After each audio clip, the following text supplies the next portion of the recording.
Hey everybody, what's shaking? Jim Prevost with Embrace the Shake. I have my good friend with me, Mr. Coach Shannon Allen. He's going to be with us tonight. And hopefully we'll get some folks on here in a minute. But in the meantime, there we go, Sherry Thomas. Sherry Thomas. Sherry Thomas.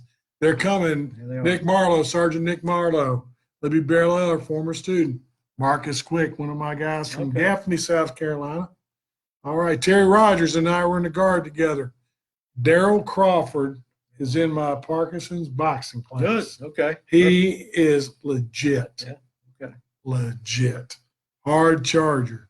Here's my brother-in-law. Her name's Sergeant Marlowe. Are you back from the NTC? It'll take a minute for them to come on. Right. Dolly Cliff, one of my former students and athletic trainers. So we got the legends on tonight with us tonight, There you Shannon. go. Okay. All right.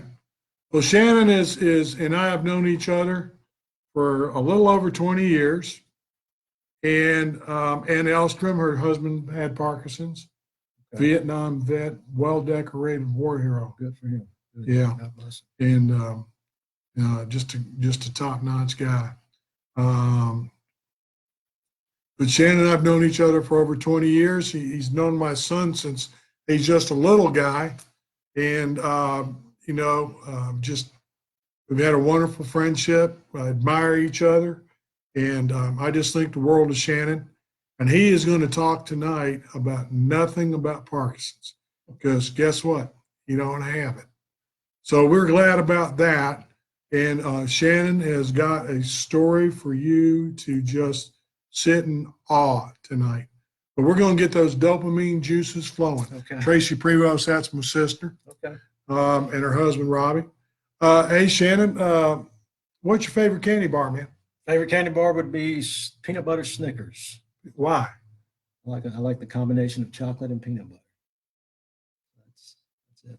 Now, is that like a cheap candy bar, or is that a candy bar like you got just in case? No, that's. Or do you drive out and get one? No, I won't drive out. I mean, it's one that if I go into a store and I'm wanting a piece of candy, well, I should say Kit Kats are good. Chocolate or white chocolate Kit Kats are good too. White chocolate Kit Kat. White chocolate Kit Kats are good too. But Snickers is I would say that's my go-to. That's my go-to. Uh-huh. You sun drop drinker? No, I'm more of a Coke drinker. Coke drinker? This is my first sun drop in about a year. And in about 20 minutes, tied up with my Rytari and my other drugs I take, medications. Medication. All right, I'm going to be jacked. All right. Shannon, cheat meal.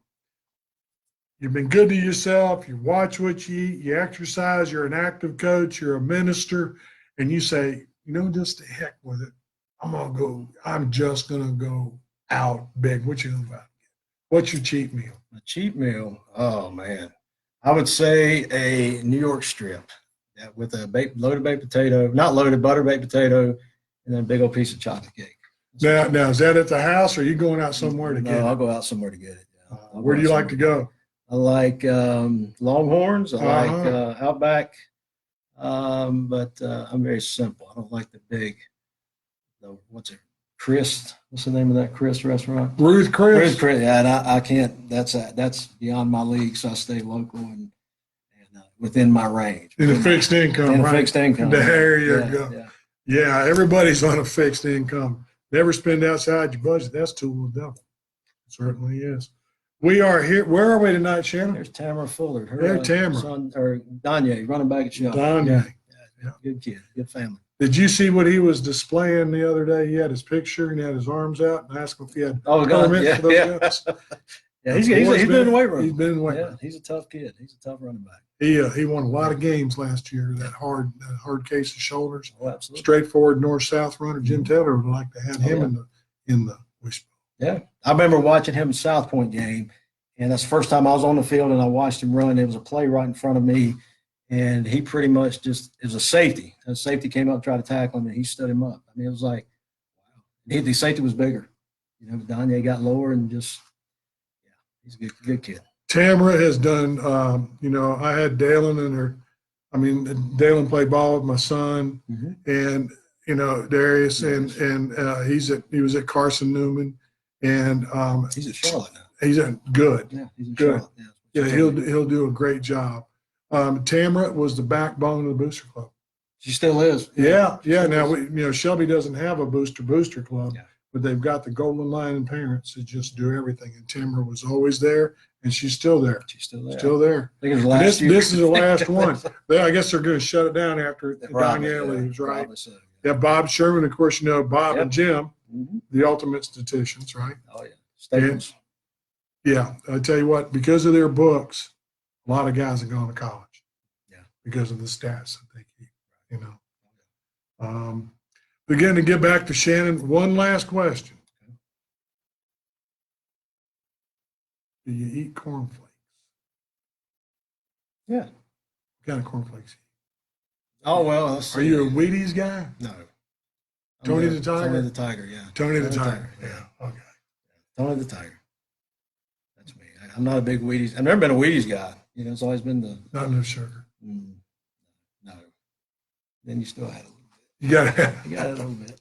Sweet milk. if more people would eat Wheaties, Yeah, America would be a better place. I agree. We are in the greatest country in the world, right? Absolutely. Outstanding. Absolutely. One thing I shared with Shannon before we got on was that I always remembered that when he was doing the announcing for the baseball, he always would play together his brothers, Star Spangled Banner. Mm-hmm. And that one will just make you cry. Yeah. Make you cry. Yeah. It's very And I moving. used to not be an emotional fellow. I remember how hardcore I used to be? Oh, yeah. Okay, but this stuff has just humbled me in more ways than one. Becky Wright's in my Parkinson's boxing class. She is getting a dog. What you were telling me about? Yeah. Perfect. That's wonderful. Yeah, and he is an crazy German Shepherd dog coming out of Virginia and Philadelphia, Pennsylvania area, coming here to North Carolina, and she's going to pick him up at near Camp Lejeune, and his name is Otto. Otto. So he is a beautiful, beautiful Good. dog.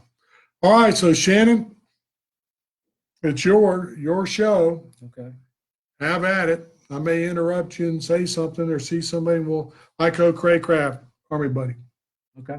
Uh-huh. I see Sandra Carter. Yeah. Her that's Patrick Carter. Remember Yeah, Patrick Carter? That's her yeah. mother. Well, he was a good one. Oh, yeah. He still is a good Oh, one. yeah. Strong as Yeah. a bull. Boy, and Saunders is incredible. Yeah. She runs Shelby High School. You know that. Oh, yeah. She worked there. She's over there now? Yeah. My college roommate always asks me if I'm on. Look on the thing, Bob. All right, go ahead, Shannon. Okay, so as Jim said, I was more of a I knew him coaching, and it's one of those things that I thought that I could. I guess I was better or bigger than life. Okay, but I had a secret that not too many people knew about that I would try to hide, and that secret was that I was an addict. I was addicted to pain pills, and I don't really know when it started. I don't have a day. I don't have a date, but I do have a date when it ended. But it's one of those things that started out, I guess, very simple. Not sure. Like I said, I don't know when it happened, but it's one that progressed. I didn't get in front of it like you're doing with this, like you're doing with Parks. I didn't get in front of it, and I hid it from a lot of people, and I started to live my life that way. And I started to become more of a person that would live behind a mask. I would put if you know anything about opiates or prescription pain medication, it will change you. It not only changes you physically, I look different. I remember I was on it for so long that I would look in the mirror and I would not see this beautiful face that this is now, but I would look different. And I thought, and I knew I had a problem, but I was too hooked, I guess you could say, to try to get off of it. And so I started to teach. I started working at a school and was teaching history, coaching football. I thought that's what I wanted to be. That's what I wanted to do.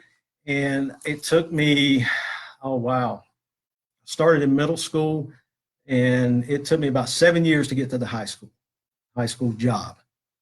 And it took me 7 years to get there and about 6 months to lose it. And that within that last year, and I say lose it because it took me 6 months, it progressively kept getting worse. And, I don't know, people ask me today, I lost a career. Get emotional.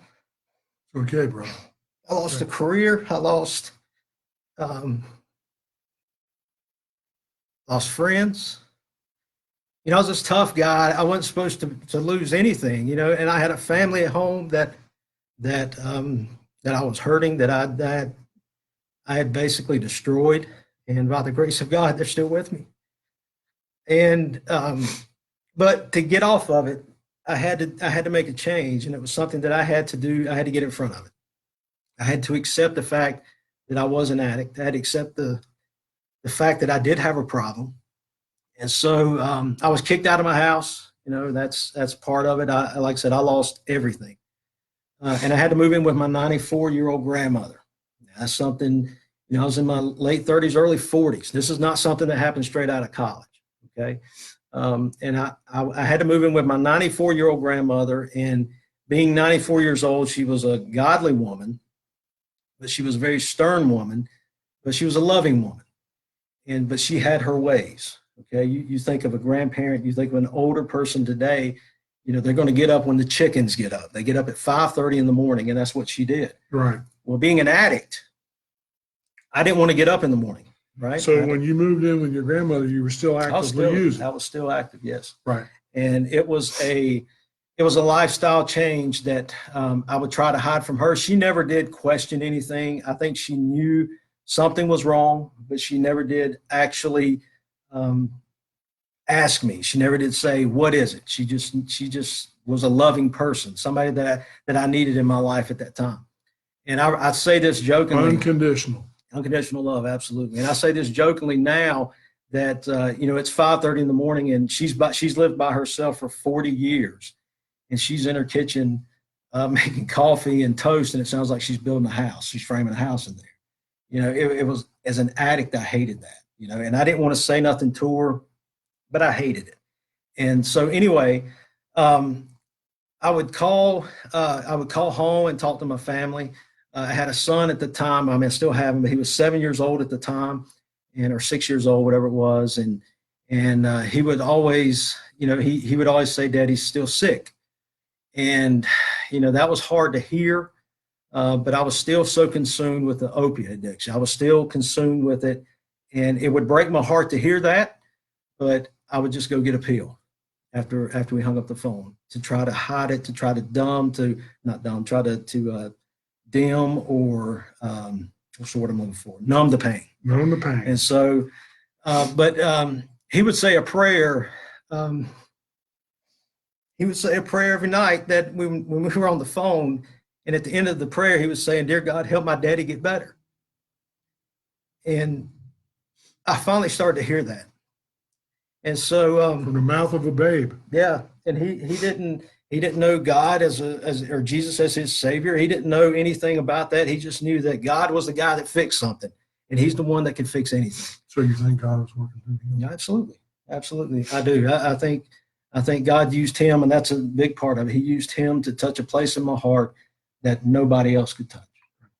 And so, but I had an experience one night. Now, this is part of, I guess you could say, my testimony. I had an experience one night that changed my life forever. Becky says prayers change everything, man. Oh, they do. Becky, yeah, Becky, right. You're absolutely right. They do change everything, and it's the game changer, I guess you could say. It's something that people take for granted these days, but it's something that we must do every single day in order to stay on God's path for our life. But one night I had let's go back. It was the week after Thanksgiving, and we know it gets dark at that time of the year. Okay, 5:30 it gets dark. Well, that morning, it was a Friday morning. I had woken up and I had 9 pills left. Okay, I had 9, and so I woke up and I took 3 pills. Okay, which was very simple, but it got a good buzz going, and that's exactly what I was looking for. And I didn't. At that, I knew I still had a problem, but I didn't care. Okay. I just didn't act like I didn't care. And at 12 o'clock or 11:30, 12 o'clock, I took 3 more. And my plan was that I knew that I had 9 left that day. And my plan was to go out that afternoon and try to find some more. Okay, I would chase pills up and down the road. And you knew where to go. I knew exactly where to go. Yeah, and I would, I hate to use the blame doctors because I'm not blaming them, but I could tell a doctor anything at certain places. I knew which doctor would not question it because I've been doing it for so long. And I'm not blaming them, but they're part of the problem. Well, okay. Yes or no? I'll agree with that. Yes, I didn't know if I could say that. You say yeah, absolutely. Hey, then yeah. We have freedom of speech here. Okay. Yeah. Okay, so you say anything you want. Yeah. If anybody out in Facebook land's got a problem with that, they need to put on the big boy pants. That's true. That's okay, true. Because you're laying it out. Yeah. Now I've already known this. Right. Right. Right. And that doesn't affect our relationship. Right. Exactly. Sure. Exactly. And if somebody's got a problem with you exercising a freedom guaranteed to you by other people, right, then they just not need to watch us. Right. So you carry on. You say what you got to say. So I was, and again, I was looking to go chase pills down the road. Okay. And so, but I was so high at that point. I took 3 more around lunchtime, and I was so high at that point that I lost all sense of time. And by 3 o'clock that afternoon, I had 3 pills left, and I wanted even to get higher. So I took those, and by 5 o'clock, for some reason, and why it was 5 o'clock? Well, I knew it was 5 o'clock because my grandmother watched CBS all the time. Okay. And so the news was on, so I knew, I knew what time it was, and I knew I was in trouble because I didn't have any more. And it was a Friday, it was a weekend, and it was harder for me to get pills on the weekend than it was during the week. And so I went to like a semi-state of depression at that point in time. And I remember going into, it was like 5:30, so it was dark. Okay, it was completely dark outside. And so I went into the bedroom where I was staying, I guess you could say. And it felt like if you're sitting still, your whole insides feel like a war is going on. You feel like you're being tugged to and fro. You've got. Hey, Alicia now with the college. Okay, good. You feel like you're going to and fro. You feel like you're being ravished inside. I mean, it feels like you're being destroyed inside. But I was sitting as still as we are right now. It was the craziest thing. And I just told God, I said, okay, I'm fed up. I'm fed up. I'm tired of living like this. If it's going to be like this, I'm done. I'm done. I'm ready to die. I mean, I was to that point saying, I can't do this no more. Somewhere between that, I remember just because I have a conversation with God, I talked to him. As we're talking right now, I talked to him. And I remember saying that openly out loud. And I don't know how long it was after that, but I was just so exhausted that I passed out. I just lay back on the bed and I was out. But then I had a dream, and I'm not one of these guys that's big on dreams. I am now, but up to that certain point, when people would talk about dreams, it was like, okay, that's a good story, whatever. But in this dream, this got my attention. In this dream, I was sitting in my grandmother's house, right on the couch where I just left from. Okay, I was sitting on the left side of the couch. I know exactly where I was. And I was sitting like this, had my hand like that, and I was just like you're depressed, like you don't know what's going on. And I remember staring down at my feet.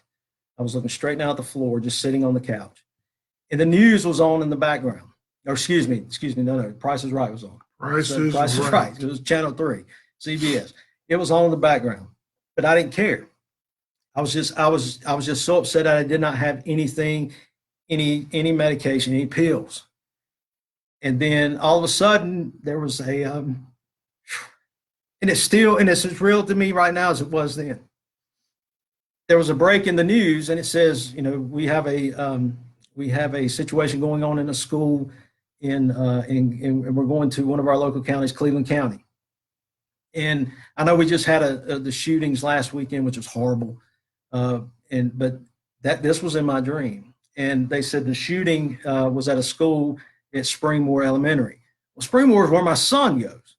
So I'm looking down, but when he said Springmore, my eyes went straight to the television. And I could see, Jim, it was very weird because I know you've been in helicopters and when you were in the military and all that stuff. But I remember I was sitting in the helicopter. They had the live view, the aerial view. And I've never been in a helicopter. I've only been in a plane maybe twice. But I'm looking down at this school and I could see everything around it. I could see in Boiling Springs, or in that part of Boiling Springs, I could see up to where the John Deere place is. I could see where Sandy Run Baptist Church was in Morrisboro. I could see where the highway, well, they've done construction now, but I could see where it was, where the corn maze is. I don't know. It was the craziest thing in the world.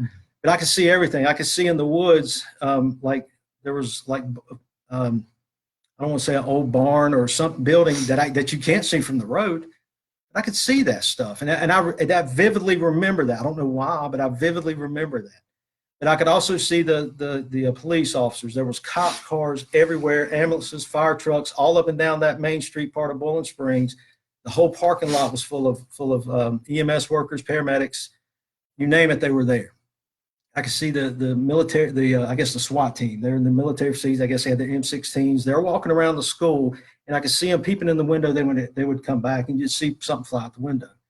I'm like, God, it's a shooting. That's exactly what it was. So I got up, and I started to yell for my grandmother because we were the only two in the house. Okay, so at that point, like I said, it was 11:30, and I knew at 11:30 because during The Price is Right, towards the end of The Price is Right, she would always be in the kitchen cooking her lunch.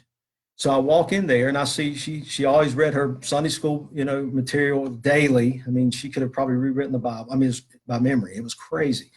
But she had it all laying there on the table, but she wasn't nowhere there. She wasn't anywhere in the kitchen. So I yelled for her and I didn't get a response. I go back to her bedroom. I said, well, maybe she's there doing something. I don't know. I go in the bedroom, the bed's made, everything's in like she had just left. Okay, like everything was done, but she just left. It was that, like, everything was just perfect. I walked to the bathroom, thought maybe she may be in the restroom or something. The bathroom door was wide open and she wasn't there. So I go, I'm going outside now because I'm thinking, well, maybe she's outside. Well, she's 94, but as I go through the kitchen to her side doors, there's a door that leads down to her basement.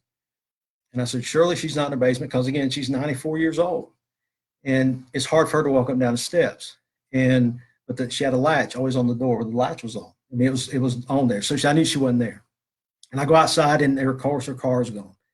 And she didn't drive much anyway, but I'm thinking she's 94 years old. Where is she? Still driving. Where is she? Where did she go? And she lived before, she's now passed away, but she lived right at the new Shelby Middle School, diagonal from the Shelby Middle School, the new one. And so I didn't know what to do. So I called, my dad was at Peak Resources in Shelby. He was in the nursing home. So I called over there because my mom, she had retired from the county and that's where she stayed most of the day, or about all the day, from the time you could go to the time you had to leave, because that was her husband. I mean, that was her life now. I call over there. I tell him, hey, my dad's a patient there. His name is Wade Allen, and I need to speak with my mother. She's always there with him. And so the lady put me on hold. So I'm thinking, okay, Mom will get to the phone and we'll get over there. She goes, the lady comes back and says, sir, we don't have anybody here by that name. And I'm like, yeah, you do. So I start bartering with this lady. I'm saying, look, his name is Wade, but his first name is Ira. So Ira Wade Allen. Maybe you got it misspelled. Maybe you got it labeled wrong. He's there. I know he's there because he's been there for the past 2.5 years. He's there. And she gets very adamant with me saying, no, he's not there. He is not there. And so she finally gets so fed up, she hangs up. Again, all this is in a dream. And so when she hung up, I probably, again, I wasn't the Christian man I am now. I probably said some things. I know I did, knowing me, but Army language. yeah. And so Morning, Sergeant. Good afternoon, Sergeant Cox. Good evening. So when I hung up, I'm like, I can walk there. I'll just, because this is my son. I'm going to walk there. And so I start panicking. So I'm trying to put on my shoes, something very simple that we all do every day that you probably don't even think about that you can do that quick. And I can't get my shoes on. I can't get them on. I'm starting to really panic because now as all this is taking place, I'm still looking at the TV. I'm still looking at all this stuff that's going on, and it's getting worse. And so finally, you know, I didn't want to have to call Tammy because because she would have been every time I would call home and talk with her, it got into a complete argument, and it was heated, you know. So I wanted to avoid that. And so I said, well, I'm just going to have to walk. So I'm really Most of the time, though, Shannon, was that the drugs talking? yes. Oh yeah. Not the Shannon. Not the Shannon. It was the drugs. It was completely the drugs. And she's probably the only one that could actually see through that fake facade, I guess you could say I was putting up. Mm-hmm. She's the only one that could see the real me and knew that I had a problem. And I didn't want to admit it to her that I did. And so finally, when I couldn't get my shoes on, now I'm just really in a panic mode, and I can't really describe that, but it was just pure chaos. And then all of a sudden I wake up. And when I woke up, I was just looking up at the ceiling. I'm still laying in the bed or lying in the bed, but it was completely dark in this room. But when I woke up, I was still in that moment. Okay. I could see that it was dark, but I was still in that panic moment that my son is at a school where there's a shooting. And so when I got up, I immediately hit the side of the bed, and I hit my knees, and I just started bartering and praying to God. God, please help protect my son till I get there. Please help me get there quickly and protect him till I get there. And when I talk about it now, I go back and think, how stupid was that? Like I could do something better than God could. Like I could protect my son better than God could, which I could not. But I was just so crazy, and the tension in this room, again, I can't describe it, but it was chaotic. It was very quiet. Okay, it was very peaceful outside. Okay, but it was in the middle of the night, and if you wake up in the middle of the night, it's deathly quiet. But inside this room, it was just absolutely chaos. And so as I'm sitting there praying and I'm pleading with God, helping me, all of a sudden, everything changed immediately. And it was one of those that you could feel it. And I started to feel it was like a numbing, like if you take a tuning fork and you hit it against something and it vibrates rapidly in your hands, you can feel that vibration. I started to feel it in the middle of my back. And I'm like, great, I'm having a heart attack. You know, and it just kept getting stronger and stronger. And I'm like, oh my God, something's wrong here. And this was all in the physical. This was no longer in the dream. Okay. And so as it came, and I could feel it coming through my body, and it got right behind my sternum. Okay. Right behind my sternum. And it just completely stopped. It stopped moving. It was still vibrating. It stopped moving. And then all of a sudden, it said, Shannon. And I didn't hear a voice with my ears. Okay. It wasn't none of that, this bold voice you hear outside. It was one of those internal voices. And it said, Shannon. He says, CJ's fine. CJ's my son. Okay. He says, CJ's fine. Boy. I'm very blessed. Very blessed. Fine boy. He says, CJ's fine. He's okay. He's sleeping right now. And there's not a shooting at Springmore. Everything's fine. Then it said this, it said, now you know how I feel every time you put a pain pill in your mouth, because it is then that I cannot get to you. And I just spoke out the words, Jesus. And I shared this with a friend of mine one time, and he said, how did you know it was Jesus? And I said, well, it tells us in the Bible, Jesus says, and my sheep know my voice. Mm-hmm. I knew who it was. I knew exactly who it was. But as I'm in that moment, I have never felt anything like that in my life. Never. I've never felt as peaceful as at that moment. And I remember how if you're standing somewhere by yourself, and let's say your wife comes up and she stands right here, but she doesn't touch you. She stands right here. Mm-hmm. She's back there. Sure. You can sense her. That's like you and Tammy. Yeah, you can feel when someone is close to you. And I don't mean I don't mean an emotional close. I mean they're close. They're like we're close right here. Okay, that's what it felt right here, right behind my right shoulder. And I was scared to death to turn around because I knew something was there. I knew it was there. And so finally, I don't know how long just was in that position. I was on my knees, and I finally just raised up off my hands and knees. I finally raised up on my knees, and I said, "Okay, I'm gonna get up."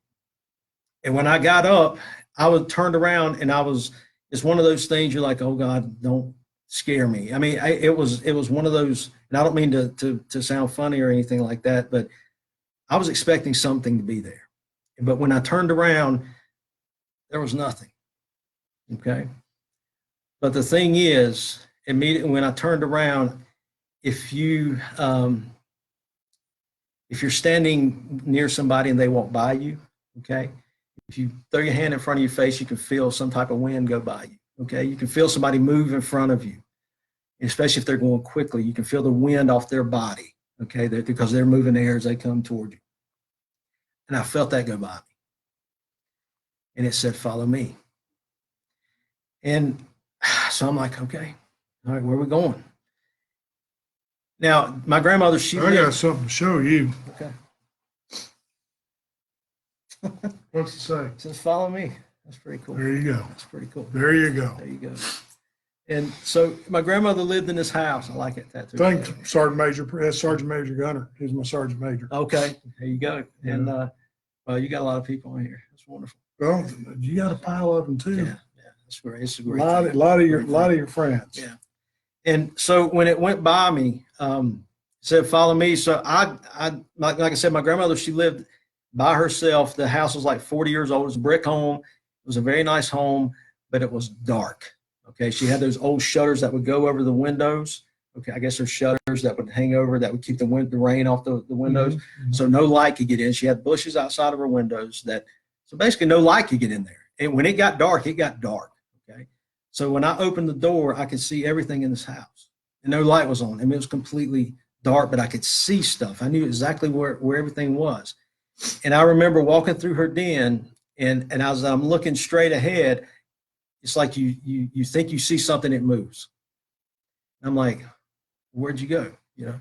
So I walk through the den and make a left turn, make a What Clint says. oh yeah, presence of you so strong in the room.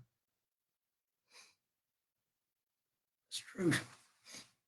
I couldn't. Clint, I appreciate you saying that. Wow. See what you brought us tonight? Yeah. Yeah. So when I go through that room, I'm expecting something to be there. That's how real this was, and that's how real this presence was.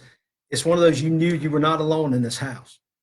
And now my grandmother, she's in her room sleeping. She don't have a clue what's going on, right? But I knew somebody else was in that house. And so I walked through the den, through the kitchen, again, going around corners, thinking I'm expecting to see a person standing right there. That's Walking how through real this was. darkness. Yeah, exactly. Walking through darkness. And then as I go around the kitchen, something told me to go downstairs. Now, I'm not a big fan of dark places, okay? My grandmother, her basement was very scary when it was dark. It was very scary during the day when there was light down there. But as I opened that door, I was like, I'm going, and I walked down the steps. I didn't turn on the light. The steps were they were very steep, but I hit every step. And it was like, I could see where I was going, but it was completely dark. And there was no light. I mean, it was complete darkness. And I get downstairs and I'm like, okay, where did you go? And I'm searching. It's like I'm searching for something. And I knew it was there and I could feel it being there. And then all of a sudden, here come that vibration again. And I'm like, okay. And it just kept getting stronger and stronger. And again, it stopped right behind my sternum, right in the middle of my chest. Right where your heart is. Yeah. And it said, And your soul. yeah. Yeah. And it said, as I'm standing there, as it got there, it says, I'm with you. And I will never leave you. Mm-hmm. And that's all it said. And then it said, follow me. And then it said, go to bed. I don't know how long I stood there. Very simple conversation. I didn't need anything else. I went back upstairs. I remember walking upstairs. I don't remember going through the kitchen. I don't even remember going back into the bedroom. But when I got to the bedroom, it was as if everything that had been weighing on me for the past X amount of years was gone. It was gone. And I was probably asleep before I hit the mattress. The best night's sleep I've ever had in my life. The best night's sleep. And then, like I said, that was the last week before, or excuse me, the week after Thanksgiving. So the last week of November of 20, and we're talking 2015. Right. That had been long. And then the first week of December, I went home. That's where I've been ever since. And as much as I hated the fact that it was hard because I didn't want the pills anymore, I didn't long for them. I don't go and search for them. I don't even want to hear anybody being on them because I know what it did to me, but I know what Jesus did for me. Okay. And so as when the pills left me, when that craving left me, when that addiction left me, my whole life, again, the script was flipped. Okay. And everything became real to me again. Everything became, I was now here for a purpose. I was now here for a reason. And I believed that. I always heard that. And I grew up in the church too. I grew up in a very good Christian home. Okay. And I always heard you're here for a reason. I always heard it, but I never believed it until that very moment. And so I went back and started back in divinity school at Gardner Webb. I'm wanting to go into some type of sports ministry. I still love sports. I still love being around athletes and coaches. I still love getting involved, getting neck deep in their lives and trying to figure out just what Christ means to them. It's not about winning. It's not about losing. It's about what Christ means to them in their life, because that essentially is what it's all about. Not what you do on the field, but what you do in life and what you do for other people. And that's where I'm at today, and never been more happier in my life. I miss the school. I miss the aspect of the friendships that I had in school. But I tell people I had to lose everything in order to gain everything. All right, so let's stop right there. Go ahead. Not to cut you off. No, you're good. All right, so, and I want to say this to everybody. I've not looked at Grant that. Byers, There you Grant go, Byers. Grant. Boy, That's my he could boy. throw. He Oh, could yeah. throw. I remember Gosh, Grant was on the first football team at Shelby Middle that I coached. He was a seventh grader. He played tight end and caught the waggle to beat Crest. I'll never forget Caught that. the waggle. He was awesome. Waggle. Grant. Yes. Wouldn't you like to see a waggle again in high school football? What's that? You know, What's a yeah, waggle? what's a waggle? I waggle sometimes, but I tell you what, I got Parkinson's. They believe that mess. Okay. A waggle is kind of like a wiggle. To get back to Shannon. All right, so I'm going to say this. When during Shannon's addict days, he was a great coach. Always came to practice prepared, ready to go, motivated his kids, always positive, never a negative comment. That's some negativity. I'm sure. Let's be honest. That I witnessed you coach a lot. Okay. But your players respected you. And then you admit your addiction, you give it over to the person that handles it, right? Freed you of it. And now you're getting to minister to all the teams. Yeah. So why do we have you on tonight? Why do you think I had you come on tonight? Well, was it because of Gridiron? Think so? Just a little bit. I don't know, because when you called me, I was wondering, like, why does he want me on here? Because again, I thought it was about Parkinson's, but then you told me you mentioned something about adversity and how to overcome it, and how because we all go through different things in life. You know, we all have different problems. We all have different things that stop us from being the person that we really want to be, that we strive to be every day. But we have to fight through that. You got to fight through that's standing in your way. You got to defeat that battle. You got to defeat that next, that next entity, whether it's a sickness, whether it's a person, whatever it is. You got to find it within yourself to overcome it, to defeat it, and keep moving forward in life. So that's my answer. Yeah, I would say that. So you share your testimony pretty freely, don't you? Yeah, I do. Now let me go back. When I first said, okay, what am I going to do with this story? Because it's, it's one of those stories, anybody going to believe it? And I'm like, well, I don't care if they believe it, because it happened to me. Somebody told me, said, you need to write down your testimony or just write it down. So what I did, I typed it up in a Word document. And I said, okay, what do I do now? And I would pray. I said, God, bring people into my mind, bring people into my life that I could share this testimony with. And because at first it was hard to speak it. It was hard to sit in front of somebody and say, hey, I have a problem, or I had a problem. And, especially if I knew the people, especially if I knew them and they knew me. And so I wrote it down, or I typed it up, and then one by one, it was amazing how God just started putting people in my mind, said, hey, send them your testimony. And he was one of them. Why him? I don't know, but it said, send him your testimony. I did it with Mr. Allen at Shelby High School. I did it with people that I've come to the coaches with. One of the Lance Ware, who was at Shelby. Lance was a big part of my testimony.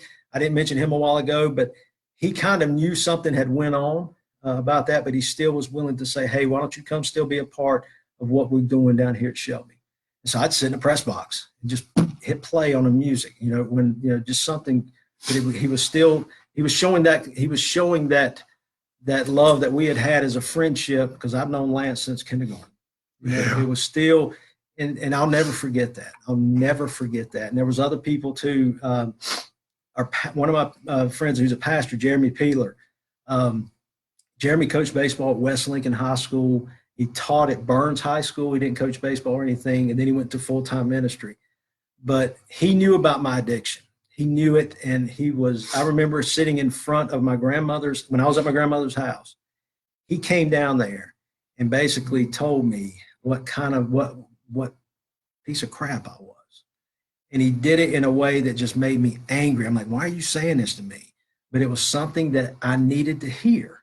It was something that it just kept on getting to me. And it kept on. Now, I didn't stop at that point, but it still kept on. And it just, everything that people like, that God would bring into my life, that was part of the process, saying, okay, I had to get to that point where I hit rock bottom and I had nothing else left. And I said, okay, I can't do this no more. What Grant Byers said about you? Oh, Grant, oh God, he just got married too, didn't he? Yeah. He's Grant. You don't know what you did for me, buddy. I'll never forget that team, that first team. You always remember that first team, and you were on it. And I wish you all the best. I'm glad you had a career at Wofford, and I know your arm was messed up there a couple of times, but I'm a baseball player and just comes from a great family. His mom and dad, his two brothers, and he's Grant's. He's one of those cats, as your son is as well. One of those guys. They were at Wofford together. Yeah. Oh yeah. Yeah. One of those guys. So you got a baseball player that can run the waggle. And run the waggle. Yeah.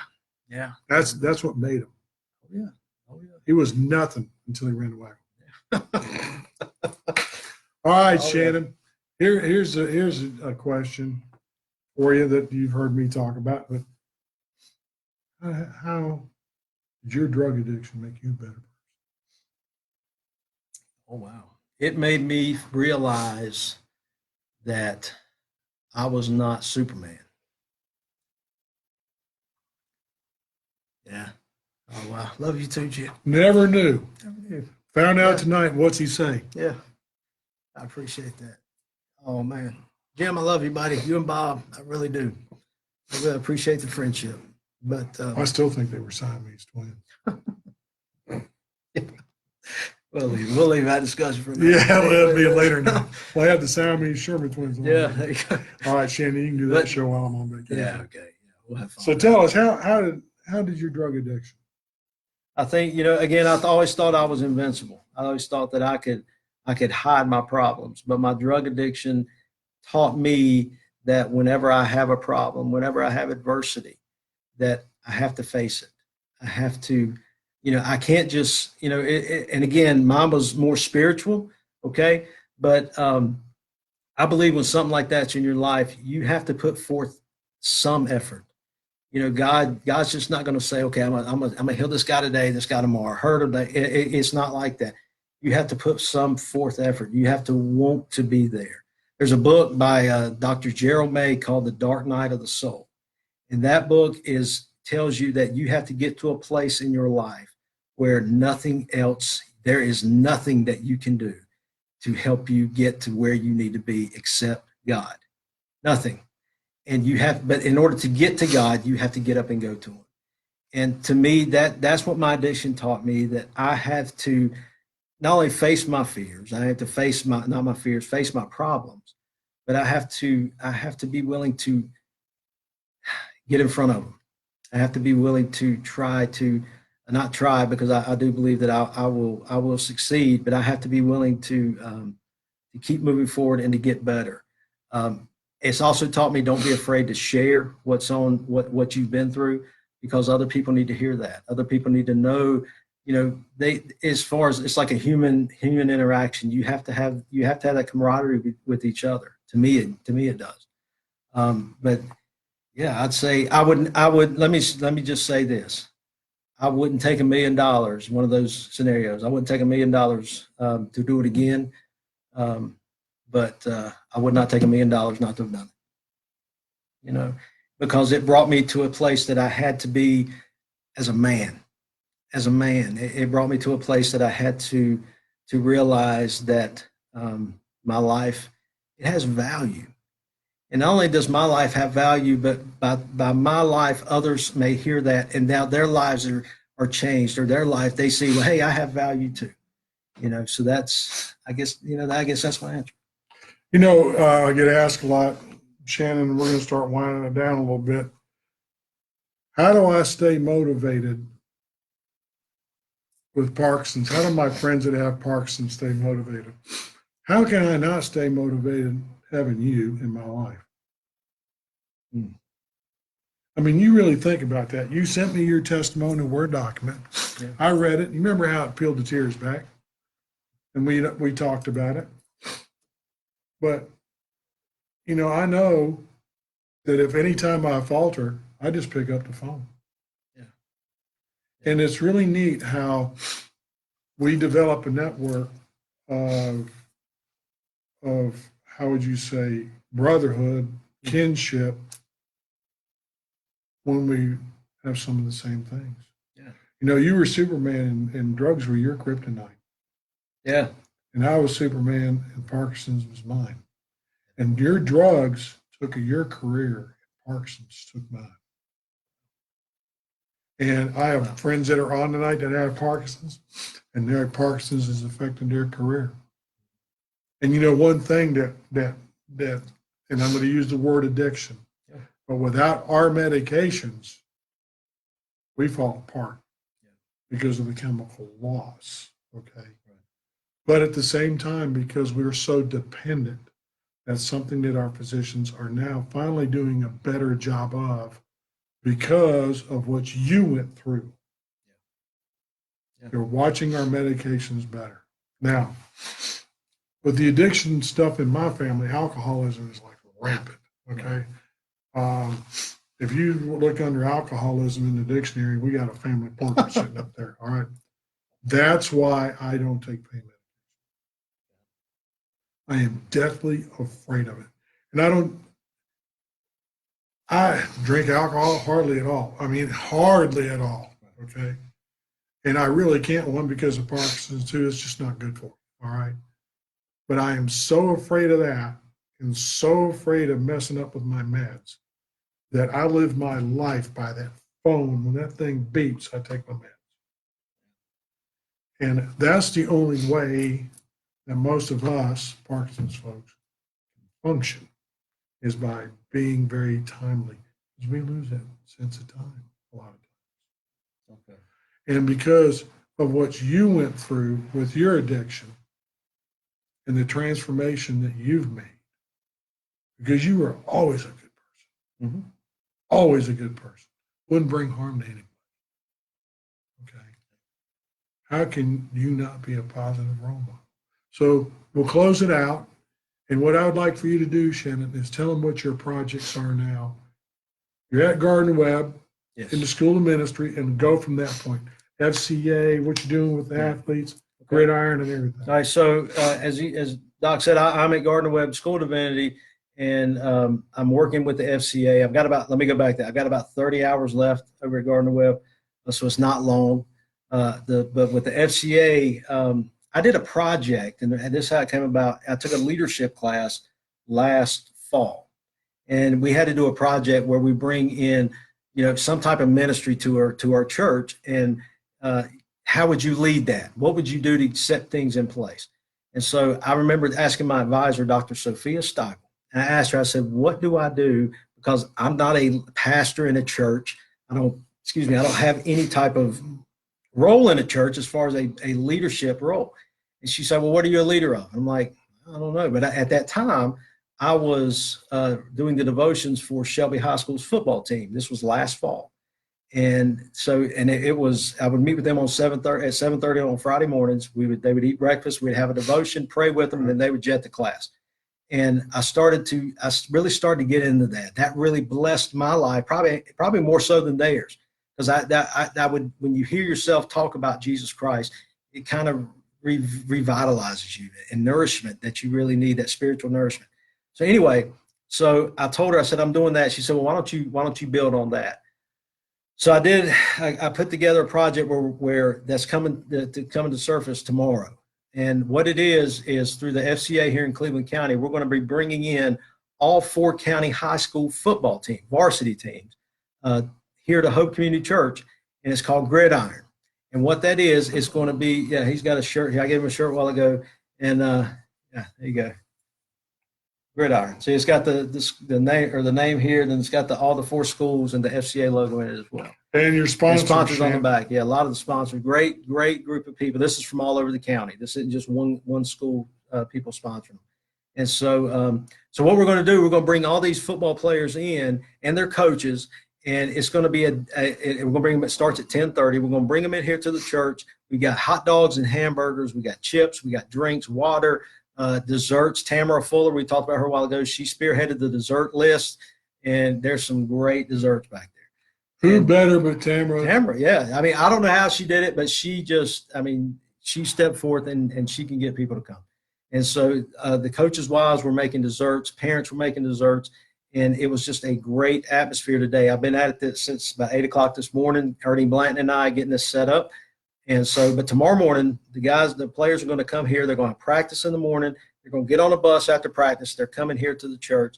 We got food set up for them. We got games outside that they can do to that lull time between the food and the service that we're going to have for them. We got a speaker, Kenny Hall, who is probably, without a doubt, one of the best speakers I've ever heard for this generation. He can really do it. He's football minded. He's crazy about football. And so he's going to bring Jesus and football and going to bring them together. And he's going to tell them about Christ. He's going to present the gospel to them, but he's also going to challenge them for this year. I met with each school this past week, or the end of last week, and then Kings Mountain, I met with them Tuesday. And what it is all of the players talk. We all, as coaches, we tell them, hey, you can learn life lessons out here on the field. Well, that's true. You can learn life lessons, but do they really understand it? Well, when I talked to them this week, I said, there's physical parts of your life, there's mental parts of your life, and there's spiritual parts of your life that you must address each and every day out here in this big world. You must address it. Problems and all, you must get in front of it. You must address them. The same way you transform that to football teams. And you transfer that to the football field. There's physical part you got to get prepared for. There's mental part. You better know what you're doing on the field at all times, what position you are. But there's also the spiritual part that you must address before. And I gave this example. It's 4th down. It's the 4th quarter, 4th down, and there's 1 second left to go on the clock. You're down by 4, and you got to score a touchdown. It's like 4th and goal or something like that. Next play, the game's over. And I said, usually what they do, you see on the sidelines, people holding hands or praying, these big linemen over there. And, you got one of them speaking in tongues. I mean, it's crazy. And I said that, and the kids laughed about it. But it's true. That's the only time they really get spiritual, is when they want to use God as like a genie. That's not the way God works. God works, he works in their lives every second of the day. From the moment they get up to the moment they go to bed, he's there. He's even there when they're asleep. And it's one of those things that needs to be addressed. It's going to challenge them not only in a personal relationship with Christ, but it's going to challenge them as a team relationship, to challenge them for the season and to get ready for the season in a spiritual sense.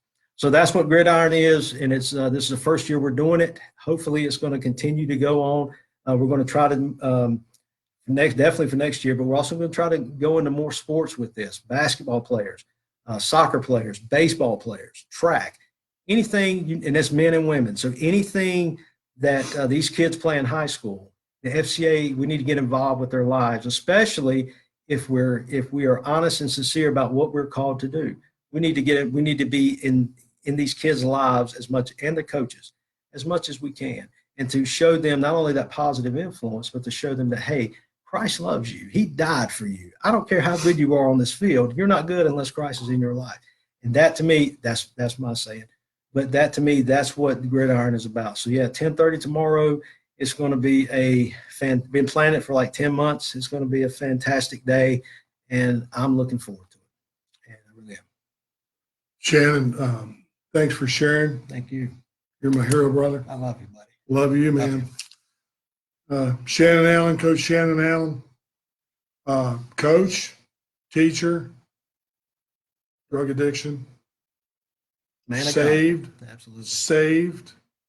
The devil was driven out of his heart through his chest. Yeah. He lost this one. The Lord encompassed him. He passed through the shadows and the valley. It was dark in that basement.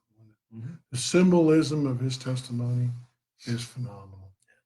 I love you, brother. I love you. You know, we've always been there. We've been there for each other. Let me say this too. You were talking about a while ago, why did I share my story? You know, and you mentioned with Parkinson's. I think it's great that communities like this are formed. I don't have Parkinson's. Nobody in my family's ever had it. But as Jim was saying, there's other people on here that he knows has it. And the relationship that you guys have with each other is the relationship that will get you through this, or that will maybe not get you through it, but it'll make the day easier. And maybe you can learn something from each other, and you can. And so, yeah, what you're doing now, this is fantastic. This is fantastic. And your testimony goes right along with, I mean, look at, you're part of the community now. Oh yeah, Part of the yeah. Parkinson's community. Yes, absolutely. You know, and we're part of you. And just think how much better we got doing this today. Great. I hope so. God glory. You're my wonderful. motivation, brother. Thank you. I'm telling you. And Alex Lathrop, you know Alex, you've heard me talk Yes. about Alex. One of my former students has autism. Just an incredible young woman. Incredible. Was told parents were told she wouldn't speak, she wouldn't be literate, she wouldn't graduate from high school, she'd never drive, she'd never be self-sufficient. Has her own house, works, graduated from high school, went to Gardner Webb's program. There she Go is. regular on the program. Amen. I'm going to have Alex on. You just have to work it out. That'd be perfect. Thanks for this shirt. Thanks for your time. Thank you. Thanks, everybody. And always remember, God bless America. Pray for our soldiers, sailors, Marine, airmen, and coasties, all of our first responders, and all of those who give of themselves before they take. Shannon, thanks for everything. Everybody, thanks for being on tonight. And everybody remember, embrace the shake.